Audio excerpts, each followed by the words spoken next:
चलिए बेटा, आज हम कक्षा 11वीं के यूनिट 2 का सबसे इंपॉर्टेंट क्वेश्चन पढ़ेंगे। गवर्नमेंट एग्जाम में कई बार आ चुका है। क्वेश्चन से आपका है ग्राफी विधि से गति के समीकरणों का निगमन। ठीक है, गति के समीकरण आप सबने पढ़ा होगा। गति के कितने समीकरण हैं? 3 समीकरण। पहला कितना बेटा?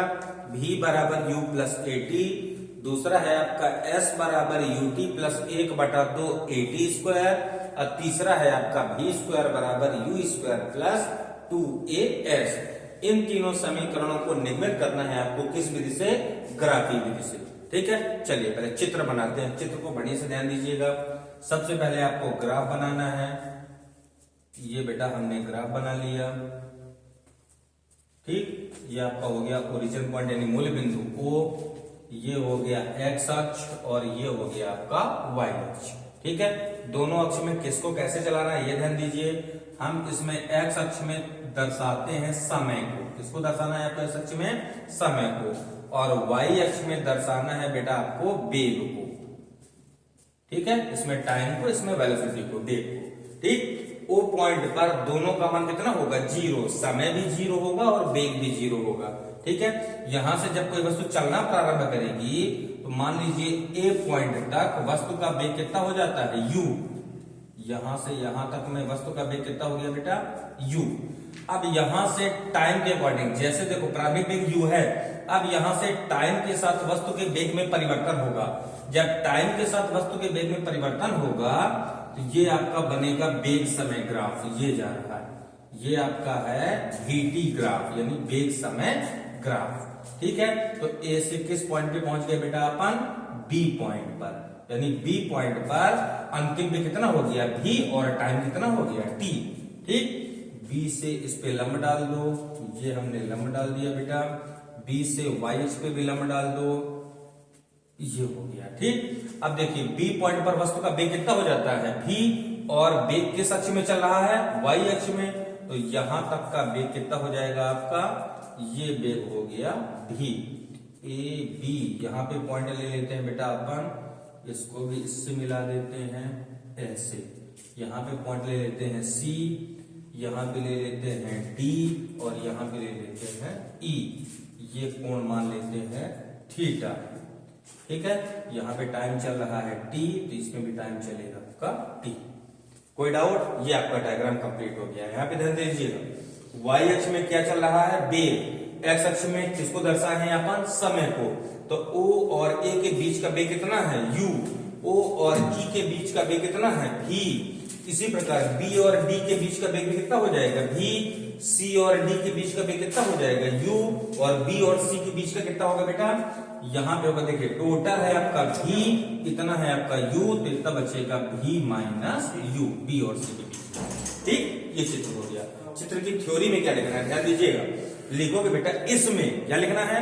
इसमें x अक्ष में समय को और y अक्ष में वेग को दर्शाया गया है। एक लाइन क्लियर?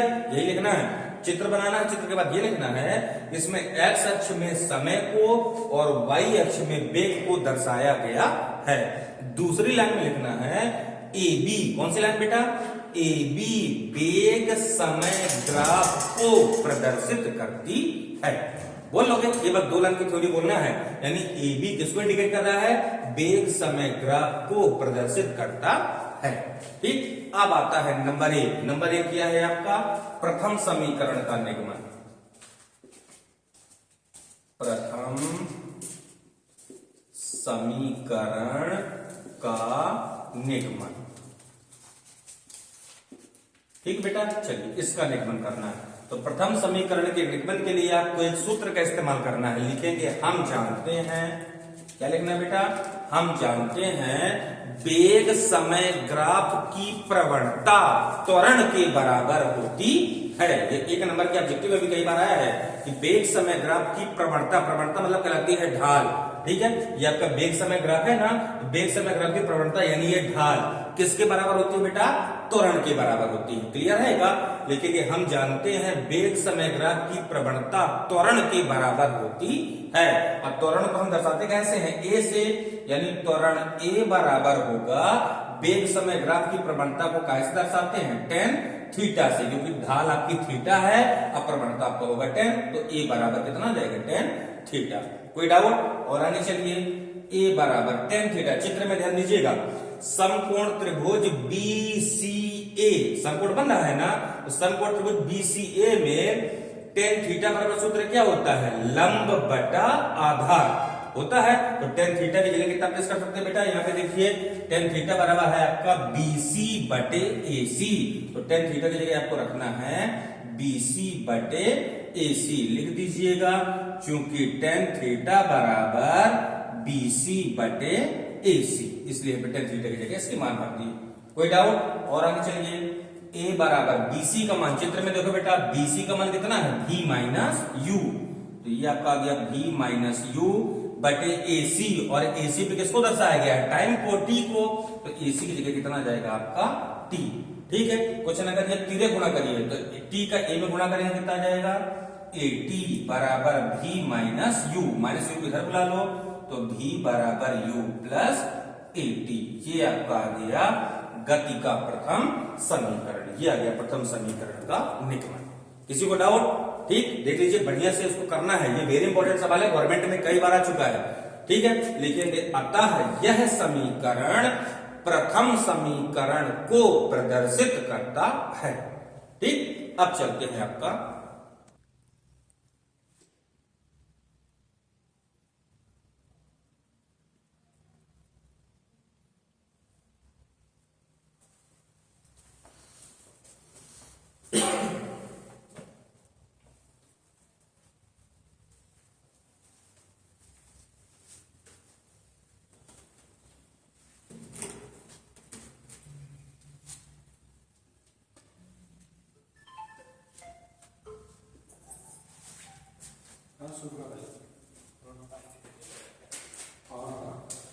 चलिए बेटा, अब हम चलते हैं नंबर दूसरा, द्वितीय समीकरण का निगमन।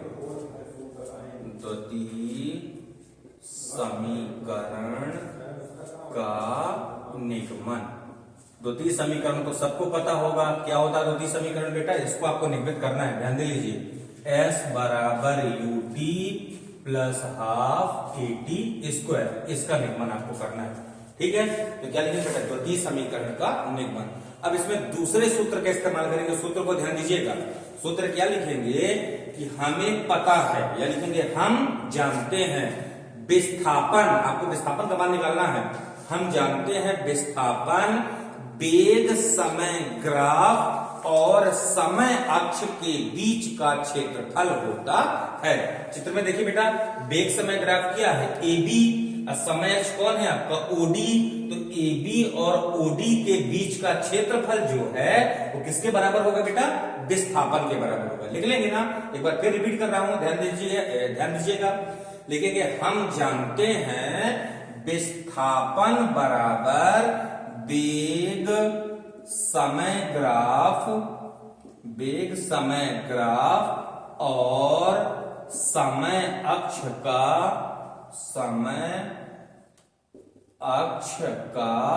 क्षेत्रफल।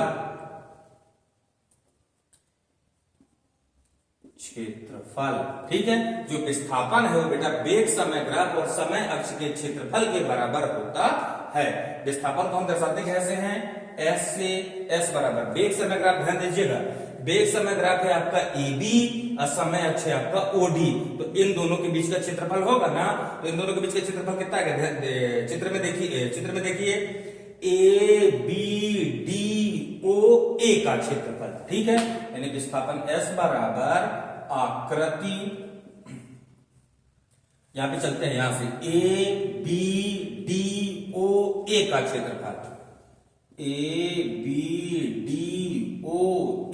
का क्षेत्रफल, ये विस्थापन के बराबर होगा ना। विस्थापन S बराबर, अब इस आकृति में देखिए बेटा, इस आकृति में आपको कितनी आकृतियां दिख रही हैं? दो, एक ये दिख रहा है समकोण, दूसरा दिख रहा है आयत, तो इन दोनों के क्षेत्रफल को जोड़ दें तो पूरी आकृति का क्षेत्रफल आपका आ जाएगा।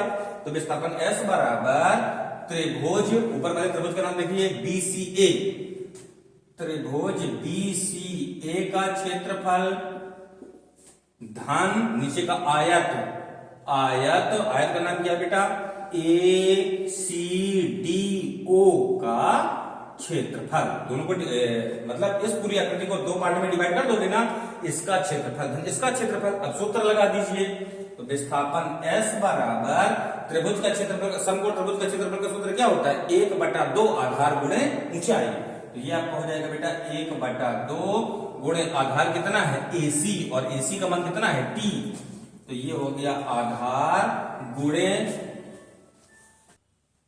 ठीक है। देखिए बेटा त्रिभुज, समकोण त्रिभुज का क्षेत्रफल क्या होता है, 1/2 आधार गुणे ऊंचाई। तो 1/2 BCD का आधार कितना है आपका T, और ऊंचाई कितना है V माइनस U। तो आधार गुणे ऊंचाई में आपका आ जाएगा V माइनस U। अब प्लस चतुर मतलब आयत ACDO का क्षेत्रफल, और आयत का क्षेत्रफल क्या होता है आपका लंबाई गुणे चौड़ाई। तो लंबाई कितना है बेटा U, और चौड़ाई कितनी है आपकी T। तो ये आपका आ जाएगा U इंटू T। कोई डाउट तो नहीं है। गति के प्रथम समीकरण से ध्यान दीजिएगा, गति का प्रथम समीकरण हमने अभी भी निरूपित किया है। तो गति का प्रथम समीकरण क्या होता है, थोड़ा मैं लिख देता हूं। गति का प्रथम समीकरण है V बराबर U प्लस AT। यदि U को इधर बुलाएंगे तो V माइनस U बराबर कितना हो जाएगा आपका AT हो जाएगा, V माइनस U बराबर AT। तो लिखेंगे गति के प्रथम समीकरण से, गति के प्रथम समीकरण में V माइनस U किसके बराबर है, AT के। तो यहाँ पे V माइनस U की जगह AT प्लेस कर सकते हो बेटा। तो लिखो गति के प्रथम समीकरण से S बराबर 1/2 T, और इसकी जगह कितना आ जाएगा आपका AT, अब प्लस का कितना है UT। ठीक है, लास्ट लाइन S बराबर, पहले इसको लिख लें बेटा, तो S बराबर UT प्लस ये कितना है 1/2 T का AT में गुणा करेंगे तो कितना हो जाएगा AT स्क्वायर। ये आपका आ गया गति के द्वितीय समीकरण का निगमन। ये आपका गति का द्वितीय समीकरण। ठीक है, देख लीजिए क्या है द्वितीय समीकरण के निगमन में। सूत्र लगाना है कि विस्थापन बराबर वेग समय ग्राफ और समय अक्ष के बीच का क्षेत्रफल, और इन दोनों क्षेत्रफल को दो पार्ट में डिस्ट्रीब्यूट कर देना है, दोनों के मान भर के निकाल लेना है। ठीक, कोई डाउट हो पूछ लीजिएगा।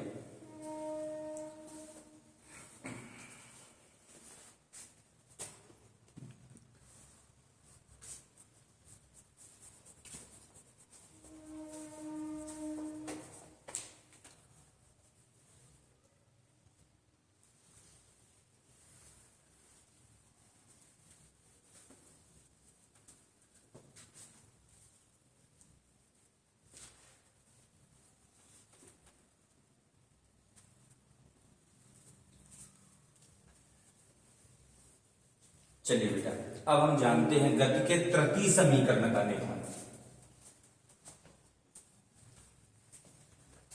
ठीक है, अब नंबर 3 है आपका तृतीय समीकरण का निगमन। फार्मूला वही लगाना है। हम जानते हैं विस्थापन बराबर वेग समय ग्राफ और समय अक्ष के बीच का क्षेत्रफल, समय अक्ष के बीच का क्षेत्रफल। ठीक है, अब देखिए वेग समय ग्राफ और समय अक्ष वही आकृति बनेगा, यानी विस्थापन बराबर आकृति वही। देख लीजिए ABDOA का क्षेत्रफल। अब यहाँ पे एक नया काम करना है। समीकरण 2 में हमने इस पूरे एरिया को दो पार्ट में बांटा था, एक समकोण त्रिभुज एक आयत। इसको बांटना नहीं, इकट्ठा पूरे में सूत्र लगाना है। तो लिखोगे बेटा कि विस्थापन S बराबर, ये पूरी आकृति क्या बन रही है चित्र में देखिए, ये पूरा बन रहा है आपका समलंब चतुर्भुज। क्या बन रहा है बेटा, समलंब चतुर्भुज। दोनों का लंब ये बराबर है, तो समलंब चतुर्भुज का क्षेत्रफल क्या होता है 1/2 समांतर भुजाओं का योग गुणे ऊंचाई। तो लिखेंगे विस्थापन S बराबर, अब ध्यान दीजिए बेटा समलंब चतुर्भुज का क्षेत्रफल आकृति है जो ABDOA का क्षेत्रफल है, तो 1/2 गुणे समांतर भुजाएं कौन कौन है OA और DB। ये आपका हो जाएगा OA प्लस DB, समांतर भुजाओं का योग गुणे ऊंचाई। ऊंचाई आपकी AC भी होगी और OD भी होगी, कुछ भी लिख लीजिए। तो कितना लिख लें अपन AC।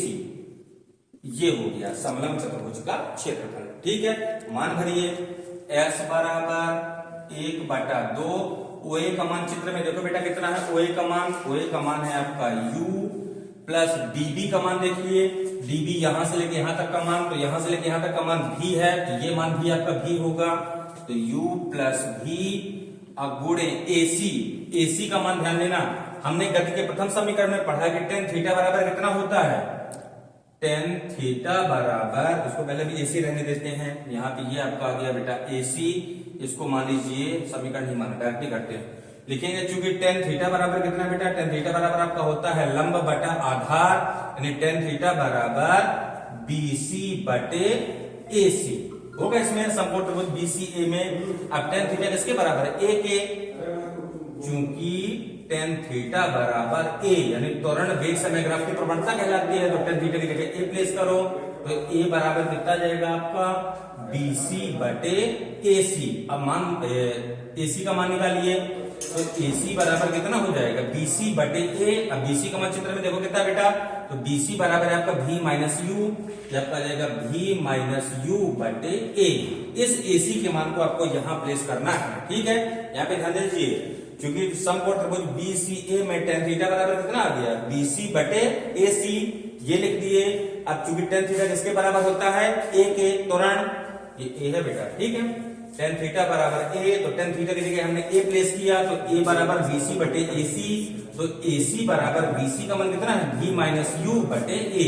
इस एसी के मान को आपको यहाँ रखना है, तो एस बराबर कितना हो जाएगा, देखिए एस बराबर 1/2 यू प्लस वी गुणे एसी, और एसी की जगह कितना रखना है बेटा, वहां पे देखिए एसी की जगह रखना है v माइनस यू बटे ए और 2 का पंचांतरण करेंगे तो कितना हो जाएगा 2as बराबर v माइनस यू का v प्लस यू में गुणा करेंगे तो v square minus you square, v square का मान निकालना है, माइनस वाले u स्क्वायर का पंचांतरण कर दीजिए, तो v स्क्वायर बराबर u स्क्वायर प्लस 2as। ये आपका आ गया बेटा गति का तृतीय समीकरण, ऐसे करना है, ठीक है।